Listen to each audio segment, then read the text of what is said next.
वो सहयोग करना चाहिए याज्ञ कार्यों में। इस प्रकार से कंस ने कृष्ण वध के लिए यज्ञ का आयोजन रखा, तो देखिए उसी का वध हो गया आगे चल के। प्रेम से बोलिए। तो हम किसी का अमंगल करने के लिए अगर कोई धर्म का सहारा लेंगे तो हमारा अमंगल निश्चित है, आज नहीं तो निश्चित कल। इसलिए धर्म एकदम श्रद्धा भाव से होना चाहिए। यहां पर अक्रूर जी को मंत्री हैं, अक्रूर जी कंस के आदेश करता है। कंस अपनी सभा बुलाया, सभा में मीटिंग लिया कि भैया क्या कैसा किया जाए। फैसला ये निकला कि कृष्ण को बुलाया जाए यज्ञ के आयोजन में, कि उसे इनाम देंगे, आदि इत्यादि सब करेंगे, उसको बड़प्पन देंगे और कृष्ण का यहाँ पर वध कर दिया जाए। मुष्टिक, चाड़ूर, कुबलिया पीठ नामक हाथी, उसका महावत, इनको सबको लगा दिया। अक्रूर जी ने मना किया कि प्रभु ऐसा मत करिए, ये काम हमसे मत करवाइए, नहीं करेगा तेरा वध कर दूंगा। अक्रूर जी ने सोचा कि इसके हाथ से मरने से तो अच्छा है कि जाऊं कृष्ण का दर्शन कर लूं। अक्रूर जी को एक पिसल रथ दिया गया, कंस ने दिया। बोला आज तक ऐसा रथ हमने किसी को नहीं दिया, लेकर के जाओ और रंगमंच यज्ञ का निमंत्रण देना हो, कृष्ण बलदाऊ को साथ में लेकर के आना। प्रेम से बोलिए। अक्रूर जी वहां से चले दिए, कहां पहुंचे हैं? कन्हैया जी की नगरी में। अच्छा, यहां पर नारद जी पहले पहुंच गए, जल्दी से करना प्रभु, अब कंस में ज्यादा टाइम मत लगाना। ऐसा नारद जी कृष्ण जी से हाथ जोड़ करके गए, मैं अतिशीघ्र अपने नेत्रों से इसका वध देखना चाहता हूं। इतना कह के नारद जी चले गए। अक्रूर जी महाराज आगे की ओर बढ़ते हैं। पायलन चलने दे भैया, प्रेम से बोलिए।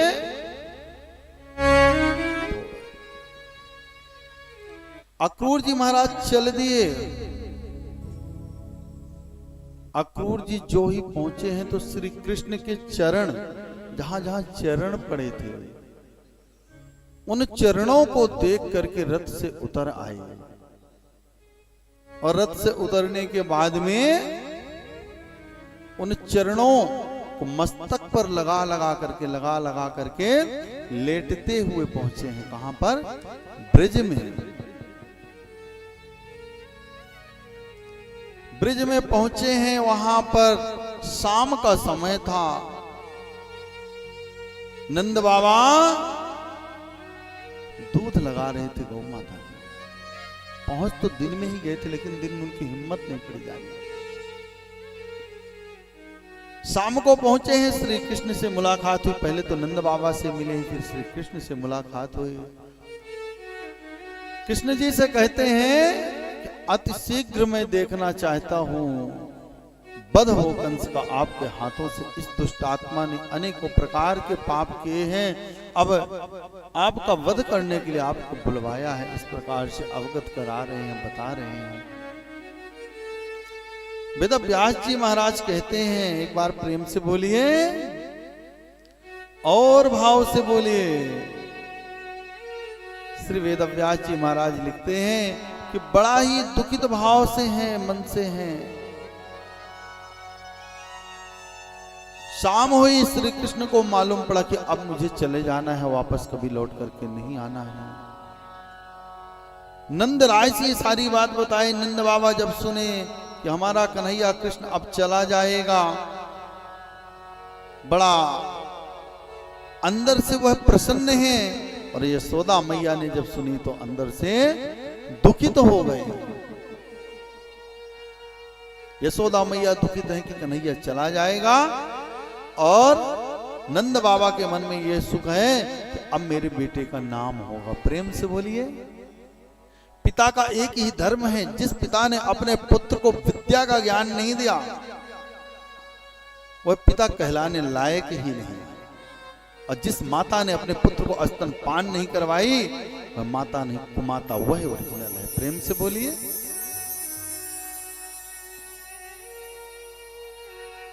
अब यहां पर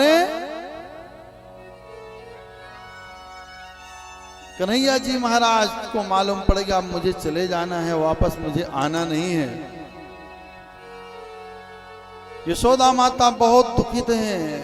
शाम का समय हुआ, यशोदा मैया कहती हैं कन्हैया चल रोटी खा ले।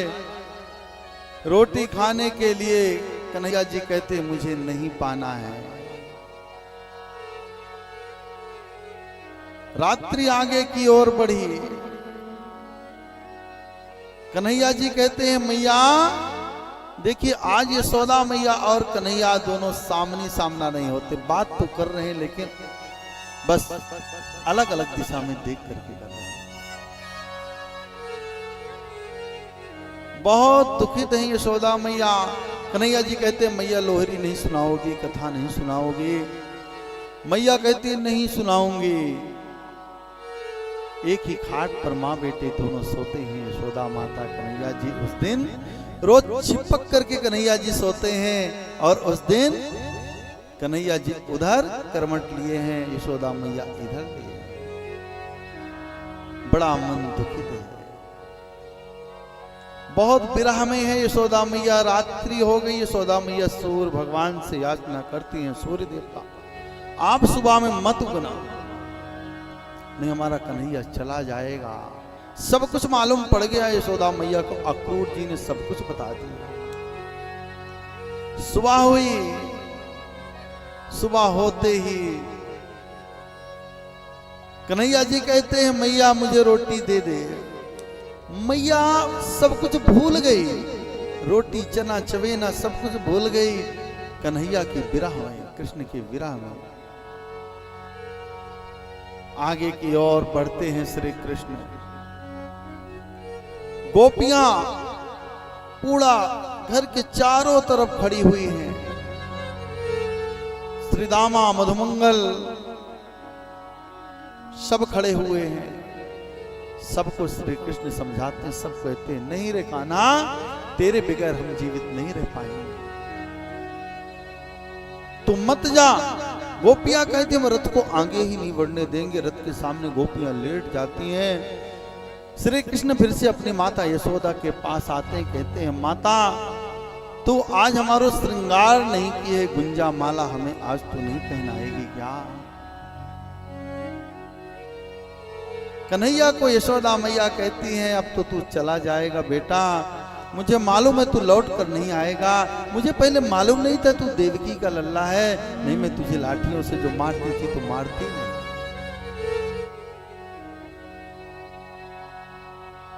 तब यहां पर श्री कृष्ण कहते हैं कि मां ऐसे शब्द क्यों बोल रहे हो, मैं तो जानता भी नहीं। मान गए बातों को, दोनों का बड़ा प्रेम है। यहां पर एक माँ और पुत्र का जब विरह है, वो बेटा और पुत्र का, फिर क्या कहना है। आगे की ओर बढ़ते हैं। गोपियां रथ आगे नहीं बढ़ने देती, बहुत दुखित है। श्री कृष्ण समझाते हैं सबको, अपने मित्रों को, गोपियों को, बस परसों के दिन वापस आ जाऊंगा। समझाने के बाद में रथ में विराजमान होते हैं। रथ से आगे जब रथ आगे थोड़ा थोड़ा बढ़ना चालू होता है तो ही यहाँ पर